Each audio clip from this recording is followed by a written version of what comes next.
Ya, assalamualaikum warahmatullahi wabarakatuh. Selamat pagi anak-anakku siswa-siswi SMA Negeri 1 Ciawi Gebang.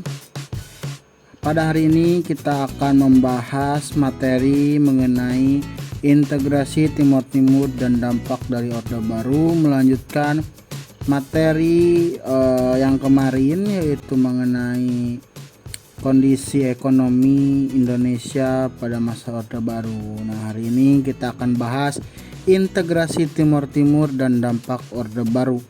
Integrasi di sini maksudnya adalah penyatuan Timor Timur ya.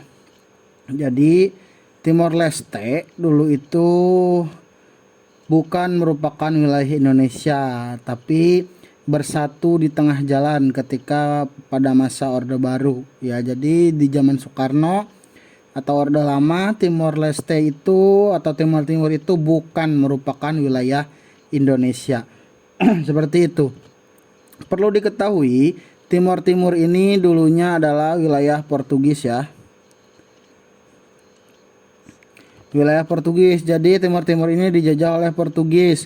Beda dengan Indonesia yang dijajah oleh Belanda. Gitu. Dulunya sebenarnya Pulau Timor ini merupakan wilayah dari Kesultanan Ternate. Namun karena Kesultanan Ternate yang memang kedatangan invasi Belanda sehingga menghiraukan wilayah Timor ya. Lalu Portugis mendirikan kolonialismenya di Timor Timur selama 450 tahun. Nah, 450 tahun Portugis menjajah Timor Timur. Lalu kita langsung masuk saja ke latar belakang. Nah, latar belakang terjadinya integrasi Timor Timur dimulai dengan adanya revolusi Anyelir tanggal 25 April 1974 di Portugal. Jadi di Portugal sendiri ketika Timor Timur dijajah ya oleh Portugis, Portugis itu kerajaannya, Portugal itu negaranya. Nah, Portugal atau Portugis ketika menjajah Timor Timur terjadi revolusi di negaranya sendiri ya, dinamakan revolusi Anyelir tanggal 25 April 1974. Revolusi Anyelir, Pak, kenapa dinamakan revolusi Anyelir? Karena revolusi ini bukan revolusi berdarah ya. Banyak bunga anyelir di jalanan sehingga disebut revolusi Anyelir, revolusi bunga atuh. Namun terkenalnya revolusi bunga namanya. Gitu. Revolusi Anyelir ini mengakibatkan dekolonialisasi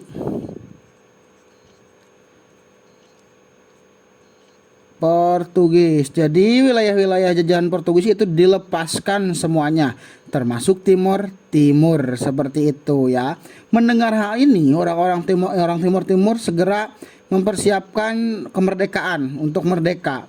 Namun di Timor Timur ini ketika sudah mendengar terjadinya revolusi di Portugis, mereka membuat atau mereka membentuk 5 partai utama, 5 partai yang terbanyak anggotanya ya, membentuk 5 partai, yaitu Apodeti, UDT, Fretilin, Kota, dan Trabalista. Jadi kelima partai ini memiliki tujuan yang berbeda ya, beda-beda, sehingga terjadi apa? Terjadi perang saudara gitu.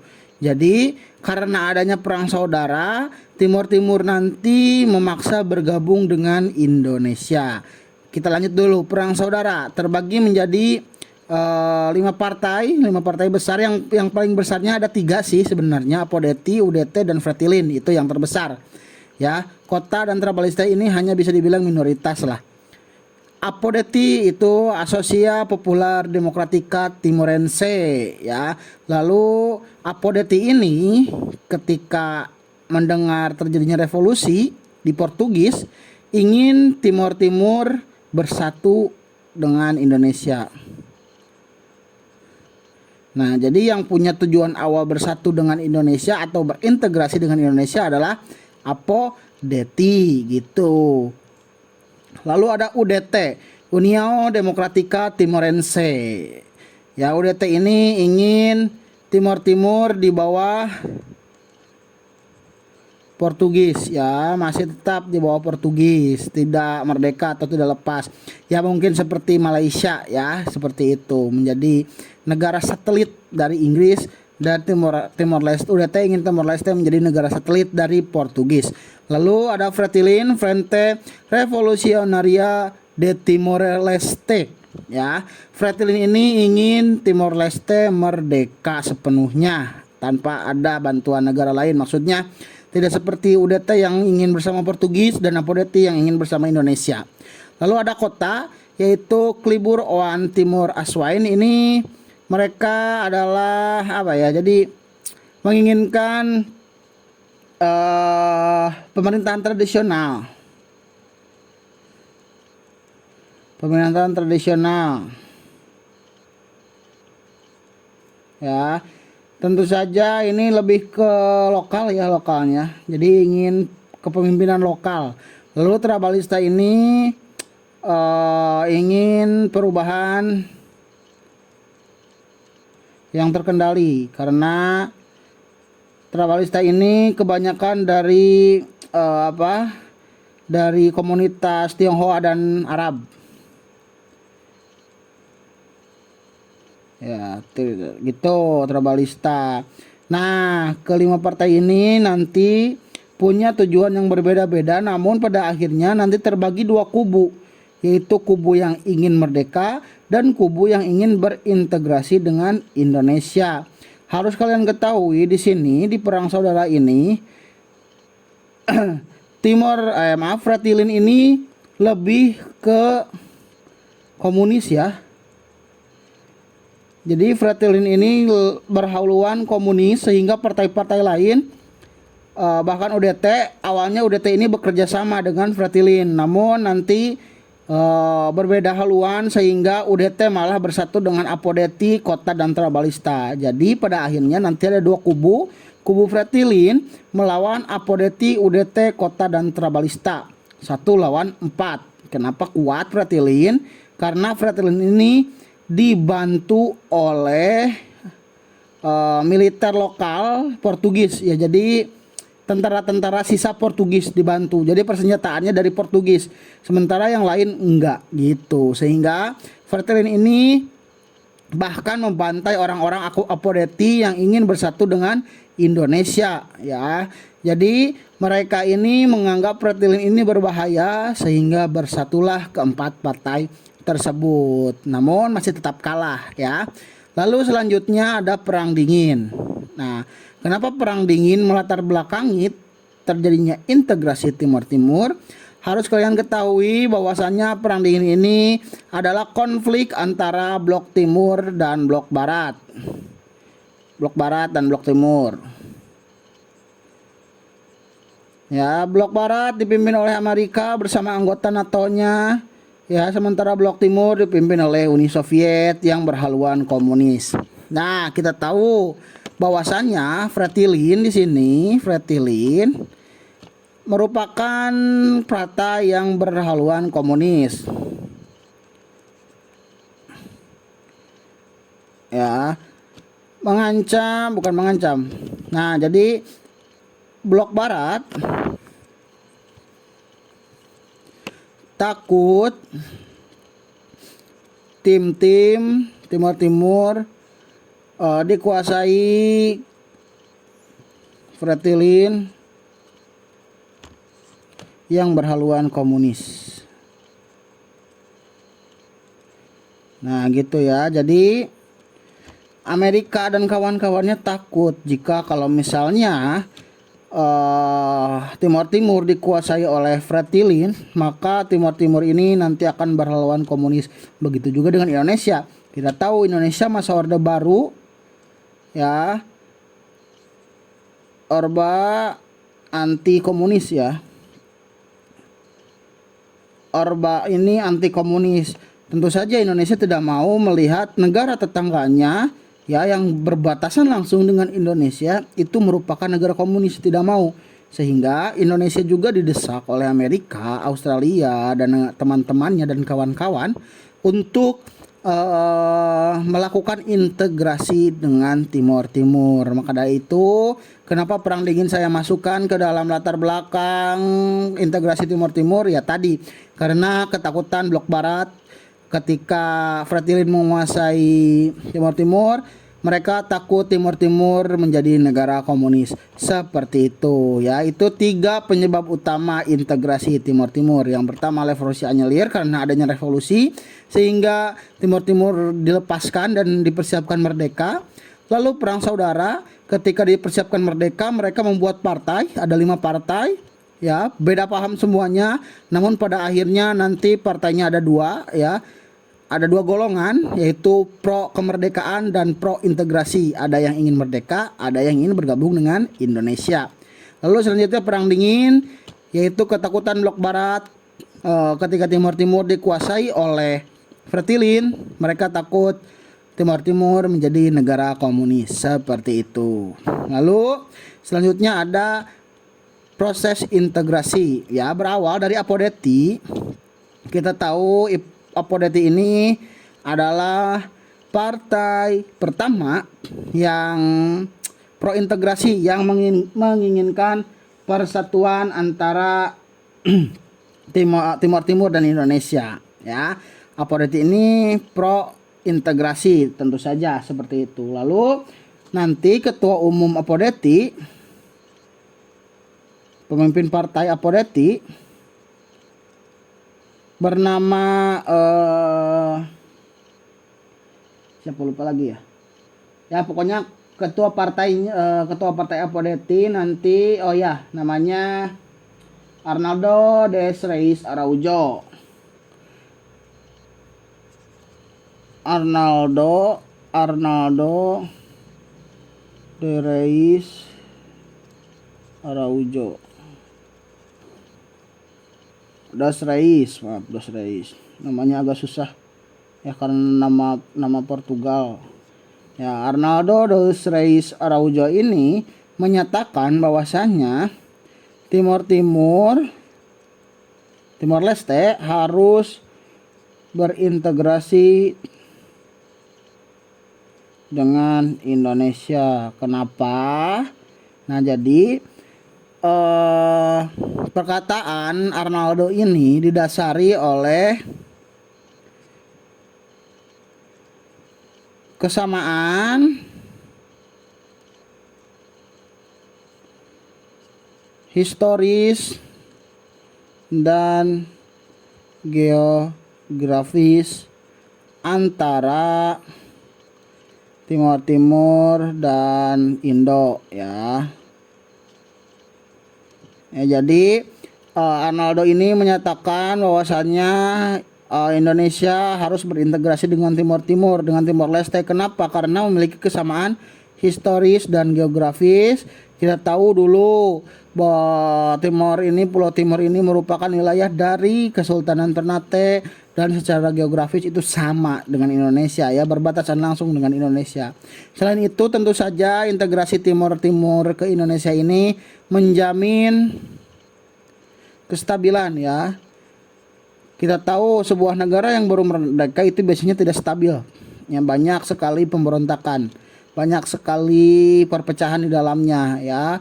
Seperti Indonesia saja ketika merdeka pasti banyak pemberontakan ya. Ada pemberontakan PKI Madiun, ada pemberontakan DITI, banyak sekali gitu.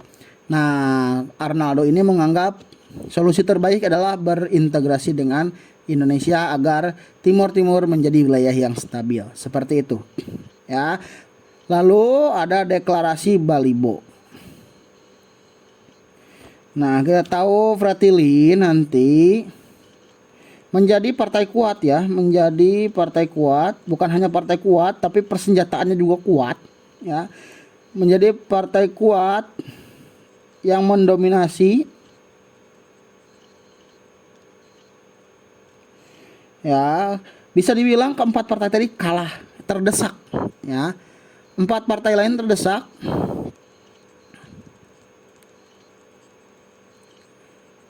Ya, karena merasa sudah menang, Franklin mendeklarasikan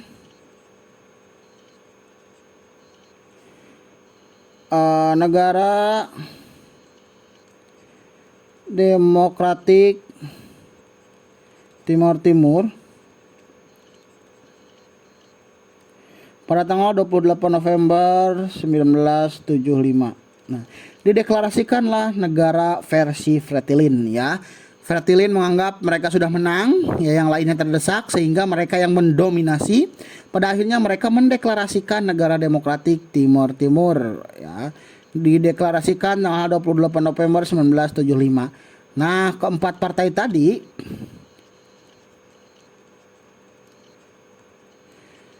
tidak mau kalah sehingga melakukan deklarasi Balibo namanya. Di Balibo nama daerah ya, Balibo, pada tanggal 30 November 1975 dan melakukan deklarasi Balibo.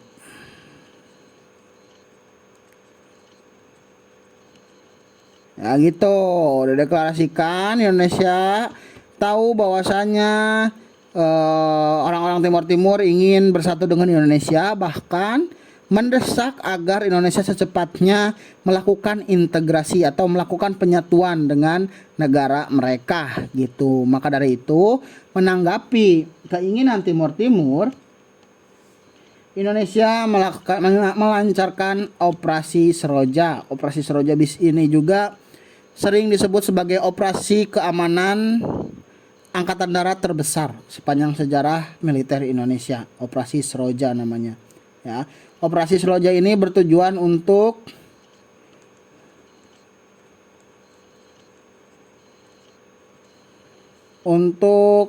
membasmi Fretilin ya, karena Fretilin ini yang dianggap yang keladi kerusuhan ya. Operasi Seroja ini sangat berjalan lama ya, lebih dari 10 tahun, sehingga operasi Seroja ini dianggap paling besar, salah satu yang terbesar ya, operasi keamanan terbesar khususnya angkatan darat. Fretilin dan TNI ini saling baku tembak, baku hantam panjang sekali ya. Nanti itu kita akan bahas pada referendum ya. Referendum Timor Timur nanti di reformasi seperti itu. Nah, selain itu operasi Seroja juga ini didukung oleh Amerika Serikat dan Australia. Karena kita tahu Australia juga dekat dengan Timor Timur ya, dengan Timor Leste dekat, sehingga mereka membantu. Tadi kenapa Amerika dan Australia membantu? Sudah saya jelaskan bahwasannya mereka ini takut jika Timor Leste ini menjadi negara komunis. Nah, seiring dengan dilancarkannya operasi Seroja, pemerintah mengeluarkan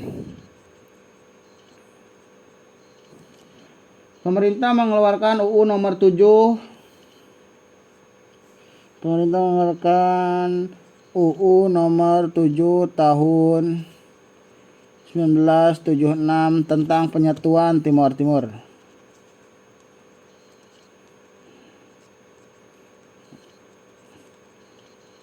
Ya, gitu. Jadi dikeluarkanlah UU nomor 7 tahun 1976 sehingga Timor Timur dianggap sebagai daerah tingkat 1 atau setingkat provinsi ya di Indonesia. Lalu dikuatkan oleh TAP MPR ini dan TAP MPR nomor 4 garis miring MPR garis miring 1978. Jadi seperti itu. TAP MPR ini berisi tentang pengesahan Timor Timur sebagai provinsi ke-27 Indonesia. Nah, seperti itu. Jadi setelah dikeluarkan TAP MPR nomor 4 tahun 1978, Timor Timur resmi menjadi wilayah ke-27 Indonesia seperti itu. Lalu selanjutnya kita masuk ke dampak Orde Baru. Ya aduh mepeting Ya. Dampak Orde Baru di sini Melanjutkan ya, dampak Orde Baru. Ini dampak positif dulu, dampak positif dari pemerintahan Orde Baru. Yang pertama adalah program pembangunan yang jelas. Nah, program pembangunan yang jelas ini kenapa? Karena kita tahu Orde Baru ini 32 tahun coy. Ya, 32 tahun berkuasa di Indonesia sehingga pembangunannya berkelanjutan. Ya, berbeda dengan presiden-presiden Indonesia sekarang ketika presiden Indonesia dibatasi ya hanya 2 periode. Misalnya SBY periode pertama program kerjanya membangun tol Trans Indonesia ya, membangun tol Sumatera Papua misalnya, Sumatera Papua pasti lama sekali, tidak mungkin 5 tahun ya. Makanya tentu saja dengan berkuasanya 32 tahun ini Soeharto pembangunannya berkelanjutan. Bakal itu aja, bakal fokus lah istilahnya gitu.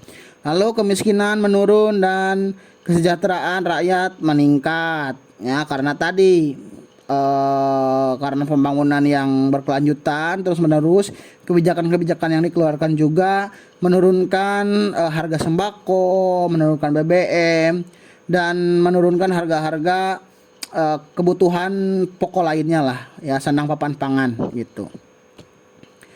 Bahkan Orde Baru juga mengeluarkan kebijakan tentang perumahan ya, tentang perumahan, sehingga rakyat di sini lebih mudah mendapat rumah. Lalu yang ketiga adalah pelayanan kesehatan dan pendidikan yang meningkat ya. Kenapa? Karena kita tahu kesehatan ada posyandu ya.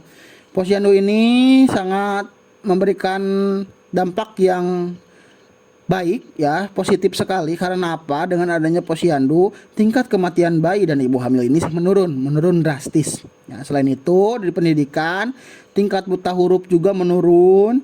Ya, kita tahu ada program sekolah wajib 6 tahun ya, gitu.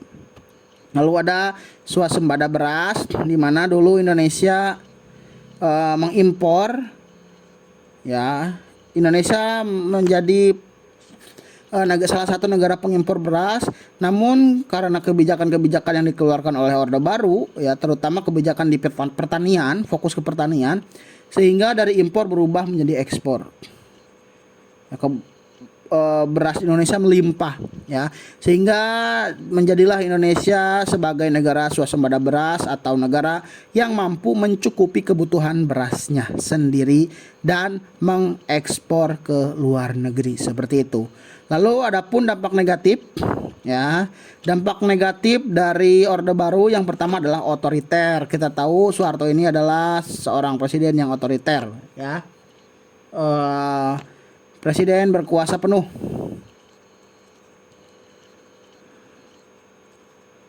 Selanjutnya ada sentralis. Segala kebijakan ada di pusat. Ya, pokoknya daerah ini diberi kesempatan yang kecil sekali untuk mengatur daerahnya sendiri. Jadi sentralis. Ya, kebalikan sentralis adalah desentralis gitu. Lalu ada sistem demokrasi yang semu, maksudnya gimana? Nah, sistem demokrasi yang semu ini ada dari dua lah gitu ya. Yang pertama adalah sistem perwakilan. Nah, jadi sistem perwakilannya di sini hanya bertujuan